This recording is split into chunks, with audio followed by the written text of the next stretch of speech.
rekan saya Widya Stuti, kami hari ini akan mempresentasikan inovasi kami berupa pengembangan inovasi kerupuk singkong kubus sebagai salah satu upaya peningkatan ekonomi masyarakat Kabupaten Bogor.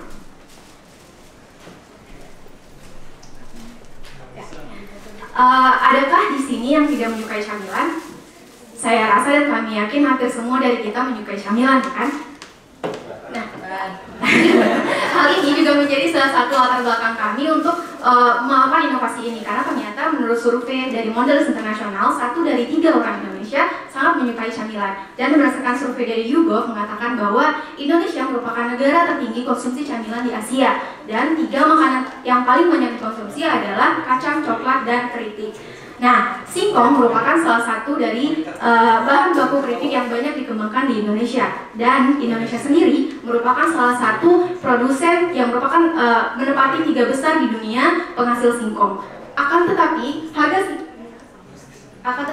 harga singkong di Indonesia cukup tidak stabil. Di tahun 2017 terjadi penurunan harga singkong dari 1.200 per kilogram menjadi 400 sampai 600 per kilogram. Meskipun di tahun ini sudah mulai menaik, cuma hanya saja di beberapa daerah seperti di Lampung masih di bawah 1.000 per kilogram singkongnya.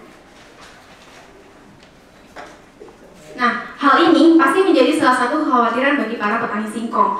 Nah, oleh karena itu kami mengusulkan sebuah inovasi dengan melakukan pengembangan masyarakat dalam transaksi jual beli antara petani singkong dengan industri makanan. Jika biasanya petani singkong menjual bahan baku singkong secara utuh ke pengepul singkong di pasar, kemudian industri makanan membeli di pasar berupa bahan baku singkong dengan mengikuti harga pasar. Nah, kami mengusulkan adanya transaksi langsung antara kelompok petani singkong dengan produsen singkong. Dalam hal ini kami sebagai produsen sikubus. Nah, namun bahan baku yang kami beli akan berbentuk bahan baku setengah jadi, yang artinya singkongnya sudah dipotong-potong dan dibentuk seperti kubus, sehingga harga jual dari singkong akan lebih tinggi dibandingkan ketika dijual dalam bentuk singkong utuh. Nah, kenapa sih kami memilih bentuk keripiknya dibentuk menjadi kubus gitu? Karena saat ini pengolahan keripik singkong dalam bentuk kubus masih sangat minim, lebih kurang banyak dikembangkan lebih banyak di Sumatera Barat, dan belum ada terdapat varian rasa, hanya 1 varian rasa saja. Nah, oleh karena itu mengikuti tren yang ada saat ini, kami mengembangkan keripik singkong yang berbentuk kubus ini dengan berbagai varian rasa. Dan saat ini sudah ada 5 varian rasa yang kami kembangkan. Nah, apa sih manfaat dari bentuk singkong yang berbentuk kubus atau dadu? Bentuknya yang seperti dadu membuat si keripiknya ini menjadi tidak cepat rusak. Selain itu memungkinkan untuk pengemasan dalam kemasan yang lebih kecil. Jika kita lihat kemasan yang sekecil yang tidak lebih besar daripada ukuran dompet kita, itu bisa memaksimalkan berat bersih keripik sebesar 100 gram keripik. Hal ini bisa membuat nyaman bagi para konsumen untuk membawa produk kita kemanapun. Dan ini juga merupakan salah satu testimoni keunggulan dari produk kami. Nah, jika ditilik lebih lanjut, apa sih manfaat dari inovasi ini? Yang pertama, bisa menjadi peluang usaha yang menjanjikan. Yang kedua, meningkatkan harga jual singkong dengan adanya pembelian bahan baku setengah jadi, dan secara tidak langsung dapat meningkatkan perekonomian petani dan masyarakat Kabupaten Bogor.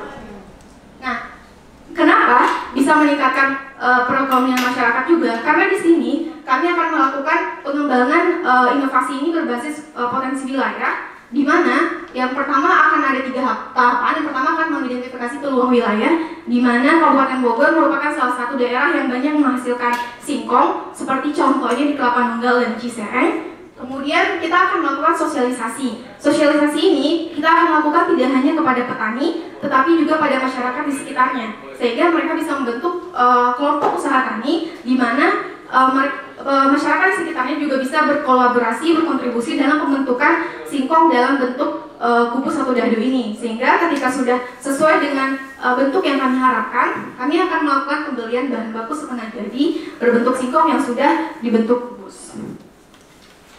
Nah, kenapa tadi kami sampaikan bisa menjadi peluang usaha yang menjanjikan? Kami sudah melakukan produksi dan sudah menjual beberapa produk kami. Kami sudah melakukan produksi dari bulan April Mei, Juni, Juli, dan Agustus. Dan terakhir di bulan Agustus kami menghabiskan 30 kilo singkong dalam 3 hari. 30 kilo produk kami dalam 3 hari. Artinya jika dalam sebulan bisa menghasilkan atau bisa dijual sebanyak sekitar 300 kilo produk kami, dan jika dikalikan terhadap kebutuhan singkong, karena kebutuhan bahan baku singkong untuk mendapatkan bahan jadi 1 kilo bahan jadi dibutuhkan 2 kilo singkong utuh, sehingga setiap bulannya dengan minimal pembuatan 300 kilo bahan jadi bisa membutuhkan lebih kurang 600 kilo singkong. Saat ini kami baru melakukan proses pendapatan PIRT, sudah mengikuti seminar, dan kedepannya kami berencana untuk mengusulkan adanya halal MUI, dan jika memang berpotensi kami akan melakukan pengusulan haki untuk produk kami. Sekian dari saya, sekian dari kami. Silahkan dicoba kerenyahan keripik kami. Terima kasih. Assalamualaikum warahmatullahi wabarakatuh.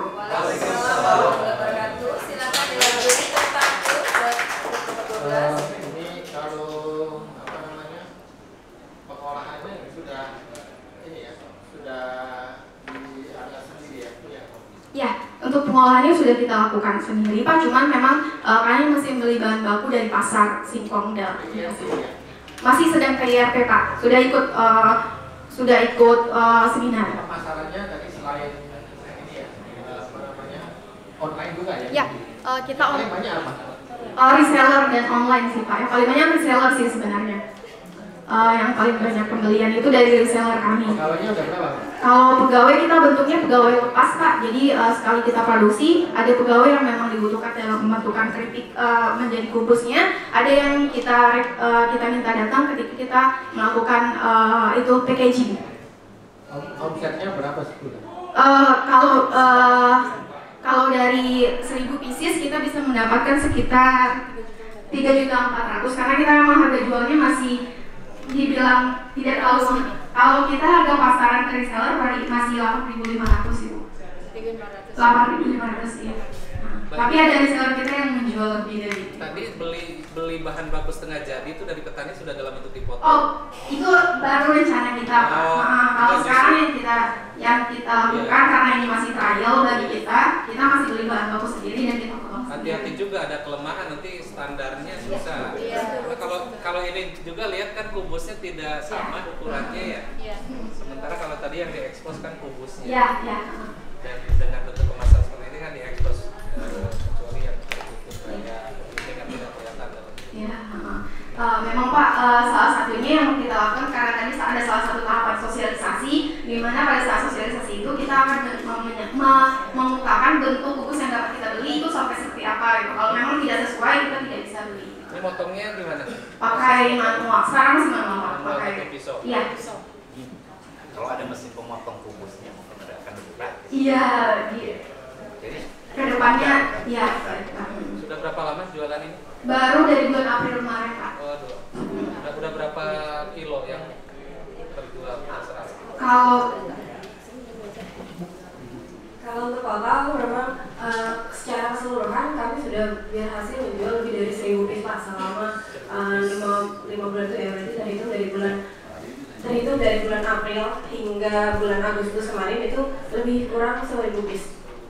Iya, 1000 piece ya itu.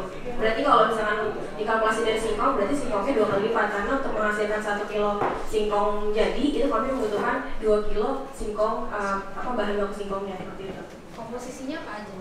Kalau untuk komposisinya itu sederhana, Ibu, hanya singkong, kemudian digaram dan kunyit, kemudian dengan beberapa varian rasa yang memang sesuai dengan rasa yang tersedia.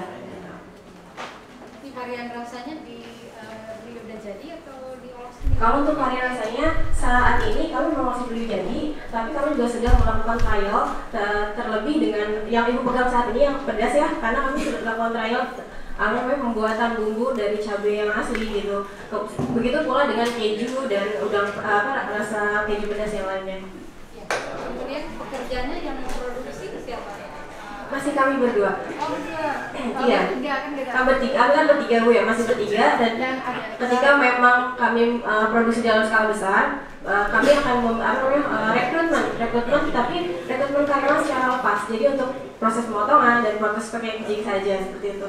Kenapa tidak memanfaatkan pos daya misalnya? Itu sudah pos daya dari lingkungan sekitar kami, Bu. Jadi kami memang mencari yang kami titik beratkan adalah duafa dan janda di daerah sekitar tempat kami tinggal. Karena memang itu yang akan kami angkat gitu. Kami ingin memperdayakan semua yang ada di sekitar kami seperti itu, Bu. Yang menjadi masalah